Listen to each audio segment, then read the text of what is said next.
Welcome to the third video of this series on advocacy planning training. This video will cover goals and objectives. What is your goal? How do you plan to achieve it? And target audiences. Who can help you achieve your goal?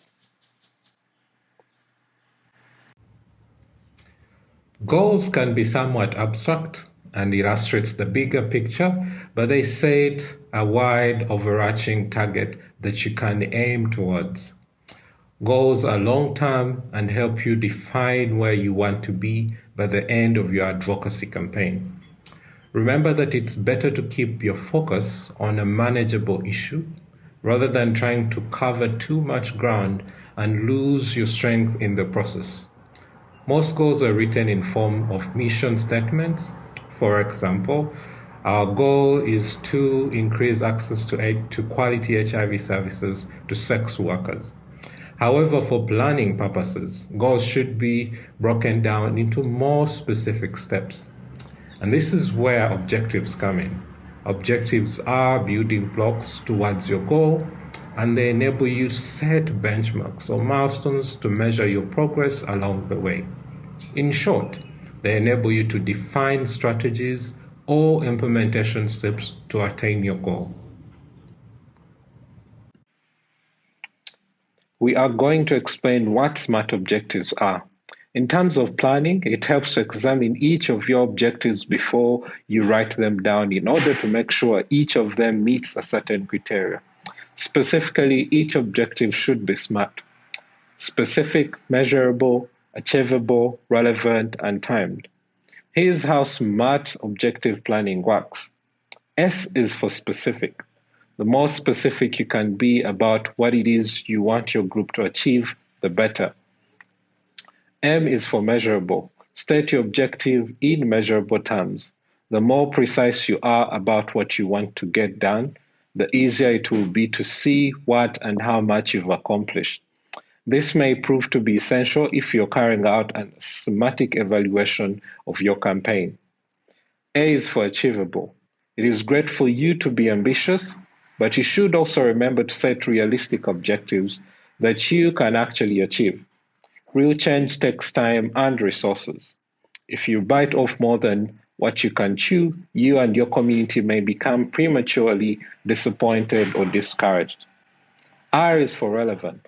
To your advocacy goal, you should be setting objectives that will get you started on a path to successfully accomplish your mission. If you do not stay on that path, you may lose sight of what it is you're trying to accomplish. T is for timed. A date for your completion should be set. Even if circumstances change or your date must be altered later, it's much better to start off knowing when you can expect to achieve your objectives. This way you will know when it may become necessary to make adjustments. One method of identifying your target audience is through conducting a stakeholders analysis. Identifying the potential allies and opponents that have the power to make changes happen will ensure you focus your advocacy efforts efficiently. This means assessing individuals and institutions, their influence and importance, their interest in the problem, and whether they would support or oppose your advocacy work. When conducting the stakeholders analysis, consider including the following information. Who is more likely to benefit from the proposed change? Who is more likely to be adversely influenced by the proposed change? Who has the power and resources to make the change happen? Who complains about the issue? Who are those most affected? This tool can help you in selecting stakeholders to focus on. To ensure the best use of your resources, you will need to choose the top 3 or so individuals or institutions or groups that you think will support you, and the other 3 or so that you think will oppose you in your advocacy work. Stakeholders that fall in the area of high influence and strong support can be good ones to select as supporters. Those that have a high level of influence and strong opposition are good opponents to strategize around. Consider their power, their position on the issue, as well as what you can do considering the resources available in order to successfully collaborate with each supporter or to successfully mitigate any adverse actions.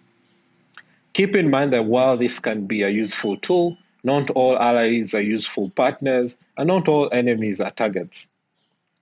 The next video will take you through the importance of having clear advocacy messaging.